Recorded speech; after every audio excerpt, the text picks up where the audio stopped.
Our, our next speaker is, will be focusing in more on the evils of plastic, or sticking with the evils of plastic. I'm paraphrasing on her behalf. It's Raven Williams, presentation entitled Hidden Threats, How PFAS and Plastics Impact Our Health and Environment. Raven is a seasoned cardiovascular practitioner, physician assistant, and founder of an innovative climate tech startup, is dedicated to tackling the harmful health and environmental impacts of plastics like PFAS and black plastics. Inspired after losing her mother to cancer linked to toxic pollution, Raven has witnessed firsthand the devastating effects of environmental exposures. She combines her medical expertise with her passion for sustainability to inspire action towards a healthier, waste-free future. Please welcome Raven Williams.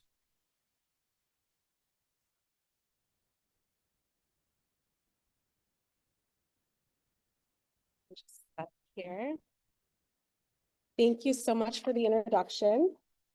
This is my first time here, so go easy on me. I'm so happy to be here. I was actually invited to speak on the effects of plastic in our health. And this is such an incredibly broad topic because plastic chemicals affect almost every aspect of our health. But given my background as a cardiology PA, and for the sake of time, I'm really going to focus on the cardiovascular system. Perfect. So what we do know is that cardiovascular disease is the leading cause of death worldwide. And climate change remains the biggest global threat to public health, one of the biggest global threats to public health. So today we'll get to see how they're connected. We'll start with a brief overview of black plastics and PFAS, and then discuss a little bit how they affect our health. So black plastics include products like old TVs, computers, cell phones, electronics. They all contain very toxic chemicals such as phthalates, flame retardants, heavy metals such as cadmium, lead, mercury. And these substances are actually banned from direct contact with food. But what's interesting is that black plastics, as I'm sure a lot of you already know, black plastics are almost impossible to recycle. So what happens is that instead of safely disposing these materials, they're often melted down and mixed with other plastics to create new products.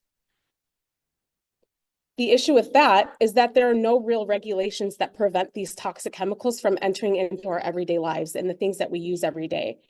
In fact, they're often mixed with food-grade plastics. So that means basically the chemicals that are in your laptop and your cell phone that are banned are perfectly legal to use when you cook your dinner at night with your black spatula. So, as a result of this process, we're bringing this toxicity directly into our homes where we eat, drink, and go about our daily activities. And so when these toxins enter our bodies, whether it's through inhalation, ingestion, through our skin absorption, we become directly exposed to substances that have been linked to hormone disruption, liver and kidney damage. And the International Agency for Research on Cancer suggests that carbon black dye is carcinogenic to humans.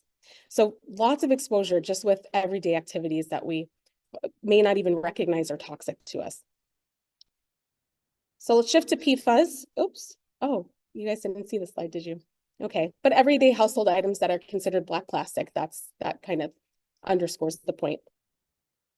So PFAS, we all know, are a group of thousands of man-made chemicals that became really popular after World War II. And the chemical bonds that they're created from make them resistant to heat, oil, water, and water. So these are common products that we see that are nonstick, pots and pans and air fryers, and anything with that waxy, sticky covering on it, or that's water resistant or stain resistant clothing, food packaging, the makeup that we use. Basically, these chemicals are everywhere. They're even in our soil and in our food. So that's one of the reasons they're considered forever chemicals, which I'm sure we're all familiar with. But another reason they're considered forever chemicals is because they take decades to slowly degrade over time. And when these substances enter our bodies, we're subject to bioaccumulation. So over the years, they're just building up in our bodies. And as a result, they're making us sick. They affect our neurologic system, giving us brain fog and fatigue. They affect the reproductive system and cause developmental delays in children, our immune system and our ability to fight infection. And these chemicals have been linked to obesity and insulin resistance as well, and certain cancers, specifically kidney and testicular cancers. And what's fascinating is that these chemicals are so prevalent in our body that they're detectable in our blood, our urine, our semen, our breast milk, and even placenta. So now we'll take a deeper dive into how these chemicals associated with black plastics, PFAS, and microplastics affect our cardiovascular health. So what is cardiovascular disease? Cardiovascular disease is basically an umbrella term that we use to describe any type of syndrome that affects the heart and the blood vessels. So examples are like coronary artery disease, congestive heart failure, cardiac arrhythmias, and stroke. Our heart's function depends on three main factors. One is the nervous system, the other is the strength of the heart muscle, and the third is the electrical impulses that allow our heart to beat. And when we're exposed to plastics and the chemicals associated with plastics, it can disrupt these factors, which leads to changes in heart rate, blood pressure, and how well the blood clots. So let's explore this process, for example, and how it contributes to stroke. And this is where it gets really interesting. The main mechanism for stroke is through the carotid arteries, and those are vessels that run from your heart to your brain. They deliver oxygen and blood. And if that pathway is obstructed for any reason, the part of the brain that's not getting enough oxygen will die, and that's a stroke. The main mechanism for obstruction is plaque buildup over time in our carotid arteries. We all have plaque, but how significant it is, it will determine how high your risk is for stroke. So what's interesting is recently there was a study from the New England Journal of Medicine where researchers followed 257 patients who were at risk for stroke because of the carotid plaque buildup that they had in their arteries. Every single one of those patients, in order to reduce the risk for stroke, underwent a procedure called a cardiac endarterectomy, where we literally remove the plaque from the arteries to reduce the risk of stroke. When the researchers analyzed the plaque that they had extracted from the carotid arteries, what they found was remarkable. They found presence of microplastics and nanoplastics in the plaque of the carotid arteries.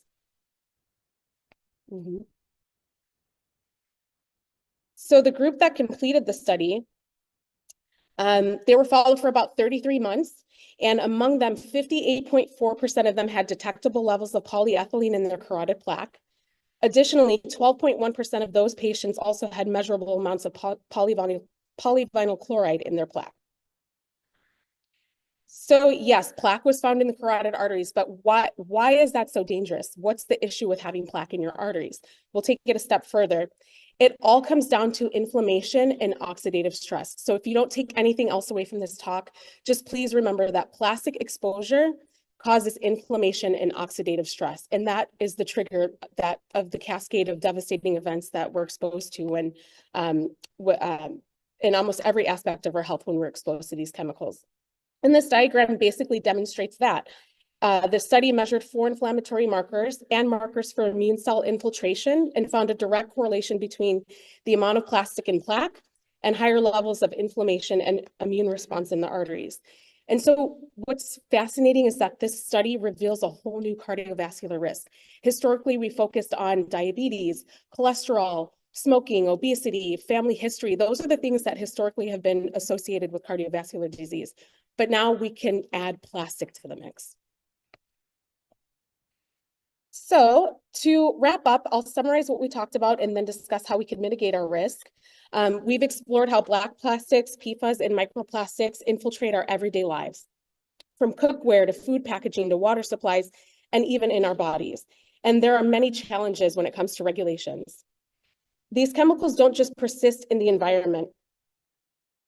They accumulate in our blood, our breast milk, and even placentas, disrupting hormones, weakening immune function, and increasing our risk for metabolic issues, cancer, and cardiovascular disease. So how can we mitigate this risk? Because historically, our bodies have been so resilient that we could fight these types of things. But over the years, our exposure to plastic has become so significant that it's outpacing our ability to adapt. So that makes prevention key. And one way we can start is by rethinking what's in your kitchen, ditch the nonstick pots and pans and go for stainless steel or a cast iron. Avoid plastic containers, and of course, never heat up your food in plastic containers. Use glass or stainless steel. Filter your water. This is huge. There was actually a study that just came out this month that says if everybody just switched from bottled water to filtered tap water, they reduced their exposure to microplastics by over 90%. So that's significant. So consider reverse osmosis or activated carbon filters to remove PFAS from drinking water.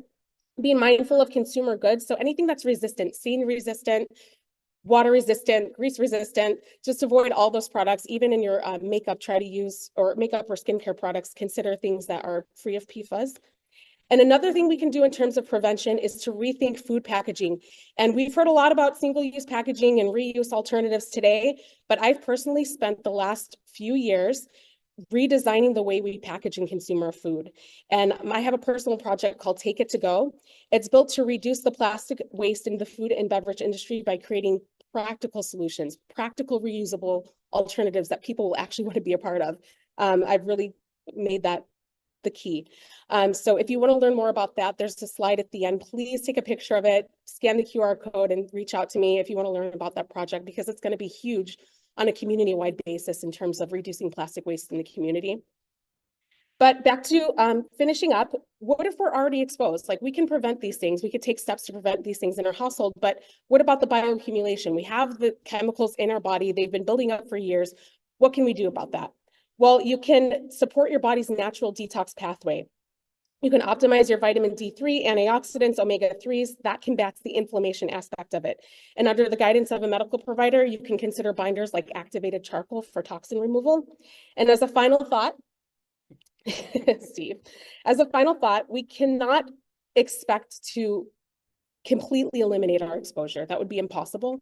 But we can make informed choices that reduce our risk. The goal is not perfection, it's progress. So if you make one change today, your environment and your body will thank you later. Thanks.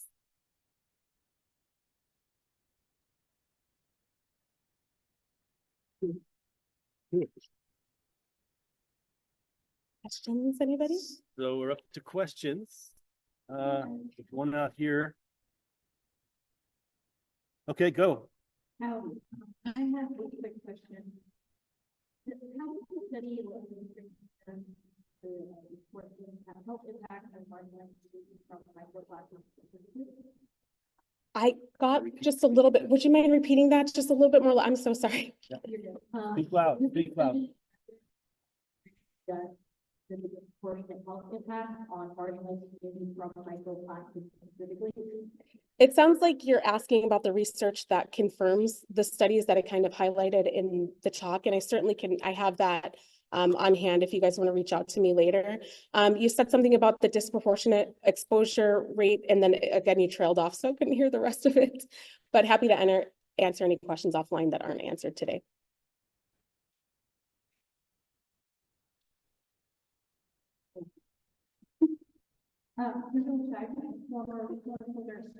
Oh, nice. Yeah. Yeah. Yeah. Have you talked to any of the device manufacturers about their? Wow. Well,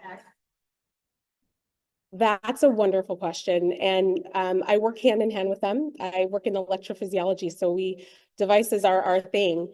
In terms of making them more sustainable, a lot of the devices that we work with are like titanium. But in terms of exposure, plastic exposure because of catheters, and I come from the cath lab as well. So it's a discussion that is light. It's a new topic. It's something that is gaining a lot of interest, and it's just a very broad topic. And the conversations that I've heard, I haven't had specific conversations with the manufacturers, but I'm sure in terms of competition, it's something that they're going to keep at the forefront of their pursuits. I'd be interested to follow up on that and maybe have that conversation formally and share any insights as I continue to share, what we're learning in this regard. So great question. Thank you. Hi, I want, if there's a way for like kind of regular people to, or how much, like, is there doing currently, like, is there a way for people to like get their blood tested to see like if there's a quote amount of plastic in their blood? Yes, that's a really, Yeah. yeah, I'll repeat your That's question. I got your question. You were asking, like, just for the general public, is there a way that we can track how much plastic is in our body or chemicals that we're exposed to? And then how can we reduce it based on like what we're exposed to? Is that essentially what you're asking? The answer is yes. Specifically in our urine, there are certain particles that are detectable in the urine. So if you start making everyday changes in your life and you start by looking, I mean, there's tens of thousands of PFAS. So there are about 30 that I know of that you can track in the urine. If you're worried about a specific one, you can track it and follow it as you make changes in your everyday life and see if they're reducing, if they're, you know, decreasing in the amount that is detectable. But another way really is to consider your anti-inflammatory markers and your like IgG and IG, you know, your basically proteins that we can follow that tell us that your body is responding to something. You can follow these. There's no direct test for like microplastics, but there are things that we can look at objectively and say, this is most likely due to this type of exposure, and see if it decreases with your daily changes that you make in your life. Great question. I think it's probably the last question here. Hello. Hi. Talk a little bit more about what inflammation and stress. Yeah, so inflammation. So inflammatory markers are what were followed for this study. And basically, inflammation is what causes the cascade of events in our bodies. It is what leads to high cholesterol, high blood pressure. Basically, it's a type of stress that's on our body. And there's so many triggers to inflammation that we can track that, you know, lead to the same types of outcomes that we can correlate with plastic exposure. But there are certain markers that we can follow. Yeah, I would say there are certain markers that we can follow. Inflammation is a broad topic. It's kind of a blanket term that we use because it's really specific to the system that we're talking to. Are we talking about inflammation in the nervous system, the cardiovascular system, the GI system? So it kind of varies based on what system you're referring to, or if there's a specific question that you have about a certain system, we could talk about how inflammation can affect that system and be more specific. And of course, reach out to me if you have those questions. Anybody else? Thank you so much.